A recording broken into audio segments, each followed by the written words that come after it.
새학기가 시작되면 학교 앞 서점에 참고서 사러 들르던 기억 있으시죠? 그만큼 3월 동네 서점은 바빠지는 때입니다. 하지만 이번 3월은 지역 서점의 최대 고비입니다.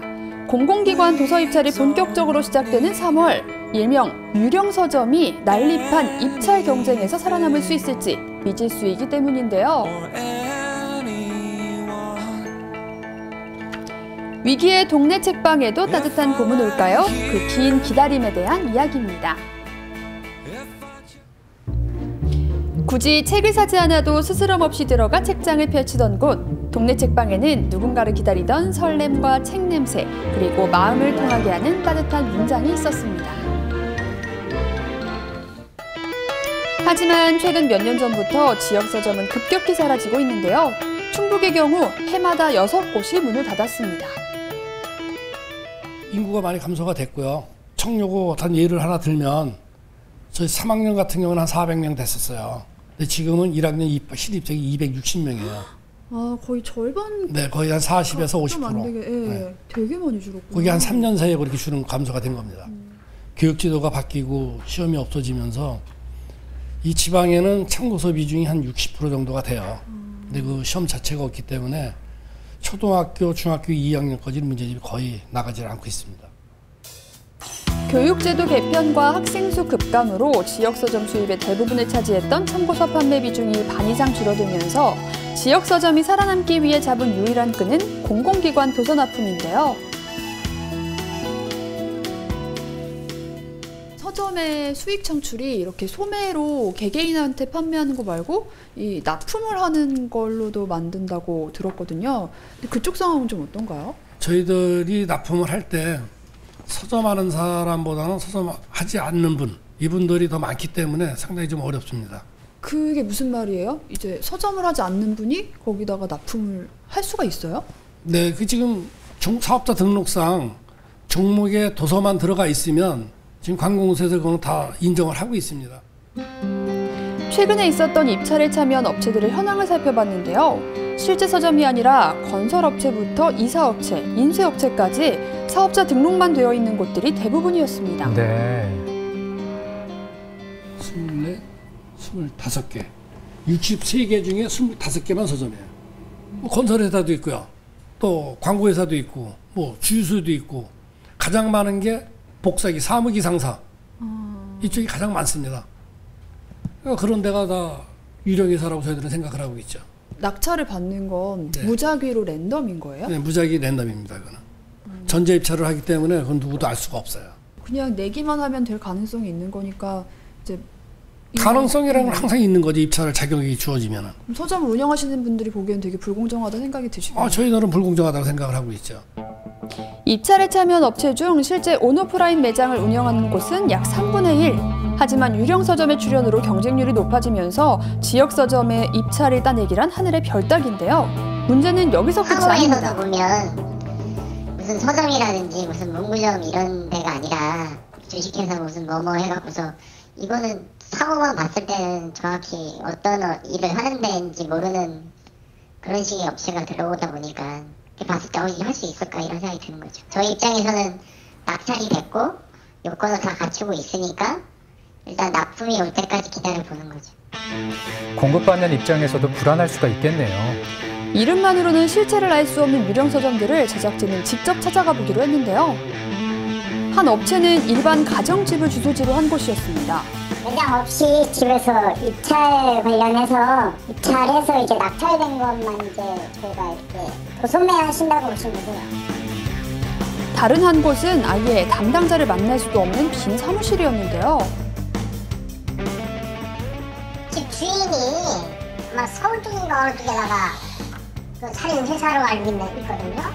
그 사무실에다가 주소를 둔 것 같은데 아직 실체가 없었어요. 그러면은 원래 빈 사무실이었던 거예요, 여기가? 빈 사무실이 아니라 다른 영업장이었죠, 거기가 나이트클럽. 사업자 신고를 할 때 취급 품목에 도서를 추가하면 누구나 입찰 참여가 가능하다는 법의 허점을 파고들어 이익을 추구하는 유령 서점들. 하지만 현행법 상법을 위반하는 것은 아니기 때문에 규제를 하기도 어려운 상황입니다. 우리 지역의 동네 서점들이 사라져가고 있기 때문에 그거를 도와줘야겠다 해서 입찰 나올 때 입찰 조건을 제한을 두는 그 입찰이 몇 건 있었어요. 충북에도 실질적인 매장을 사진을 찍어서 올려라, 그리고 실질적인 사업자 등록증을 제출해라, 이렇게 해서 제한을 둔 건수가 3-4건이 있었는데 기존에 해왔던 분들이 반발이 되게 심하고 입찰법 가지고 얘기를 하다 보니까 그런 조례나 서점 인증제가 무용지물이 되는 경우가 최근에 있습니다. 서점이 중소기업 적합업종으로 2월까지 이렇게 보호를 받고 있었는데 이번에 법이 좀 바뀐다면서요? 그 2월 말에 이제 중소기업 적합업종이 끝나고 생계형 적합업종으로 새로운 법이 생겨서 신청이 제일 먼저 했어요. 서점업, 네. 전국적인 서점업이 신청을 했는데 그걸 검토하는 기간이 최소 6개월에서 15개월 걸린다고 하니 그 기간 동안 혹시 저희가 지역 서점에 대기업 서점들이 진출을 하면 그동안 버틸 수 있던 힘이 사라지고 힘들어질 것 같은 그런 예상이 돼서 이래저래 3월이 유독 시린 서점. 한편으론 이런 생각을 하는 분들이 있을지 모르겠습니다. 책은 어디서든 다 똑같던데 동네 서점이 꼭 필요할까? 하지만 정말 그럴까요? 내가 읽은 책의 저자를 직접 만날 수 있는 기회, 청주의 한 지역 서점에서 그런 만남의 장이 열리고 있었는데요. 이 자리가 더욱 의미 있는 건 지역 작가, 지역 출판사, 그리고 독자를 잇는 행사라는 겁니다. 그 가교 역할을 하는 곳이 바로 지역 서점인데요. 네.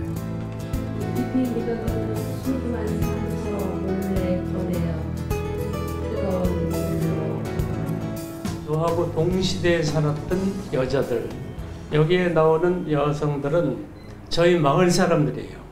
가발 공장, 방직 공장, 저하고 똑같이 시골에서 가난 체험을 했던 동시대 사람들인데, 근데 저는 남자이기 때문에 학교를 다닐 수 있었죠. 책을 매개로 사람이 모여 시 한 편과 담소를 나누는 공간. 거기서 누군가는 마음의 안식을, 누군가는 일상의 작은 행복을 느끼는데요. 지역 서점에서 열린 저자와의 만남은 어떻게 알고 오셨어요? 저희 집 여기서 걸어서 10분 거리인데 처음에 지인에게 권희돈 작가님의 북콘서트가 있다고 이렇게 들었을 때 달력에다 표시를 해놓고 오늘을 기다렸습니다. 오랫동안 기다리셨던 자리인데 직접 와서 이렇게 경험해보니까 어떠세요? 동네에서 북콘서트를 진행하니까 이렇게 문화를 누릴 수 있는 그런 혜택이 있어서 굉장히 좋았습니다. 책 한 권 다 읽어봤거든요. 근데 이렇게 낭독하면 틀리더라고요. 마음에 와 닿는 게 울림이.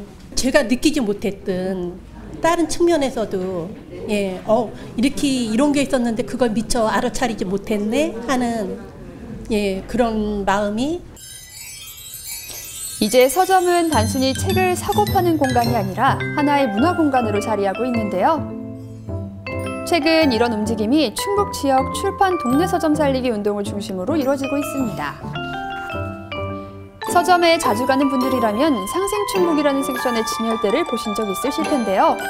그렇다면 최전방에서 지역 독서 문화 생태계 형성을 위해 힘쓰는 분들과 좀 더 얘기를 나눠볼까요?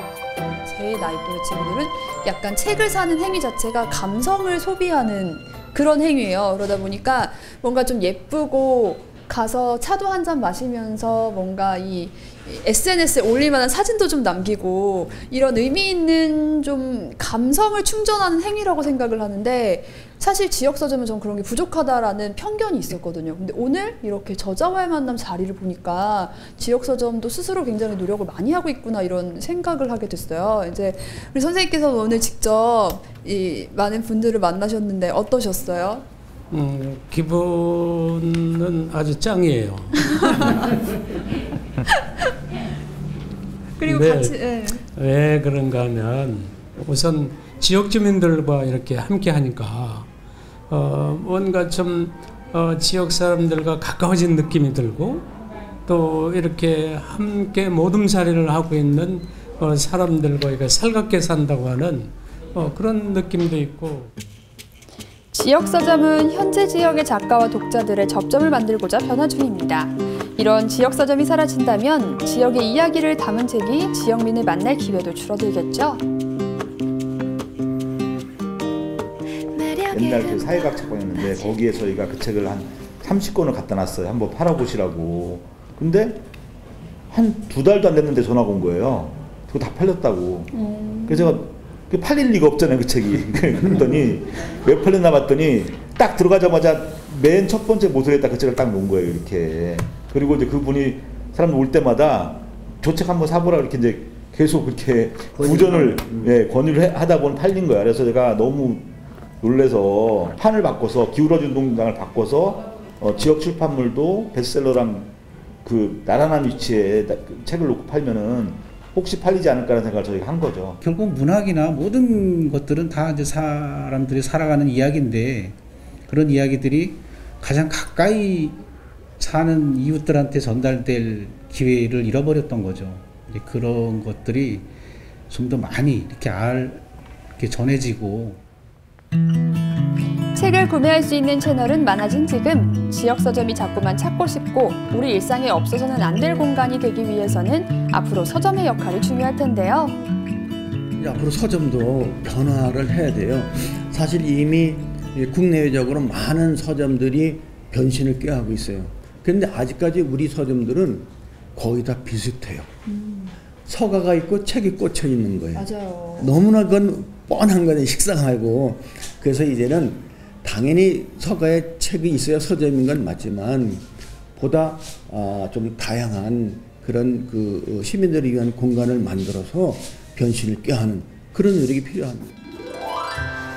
우연히 들른 서점에서 마음에 드는 책을 발견했을 때 보물을 찾은 듯한 느낌을 받은 적 있으신가요? 이런 즐거운 경험은 독서에 더 깊이 빠져들게 하죠. 책을 직접 만져보고 소장할 수 있는 공간이 영영 사라진다면 그때는 조금 쓸쓸한 기분이 들지도 모르겠습니다.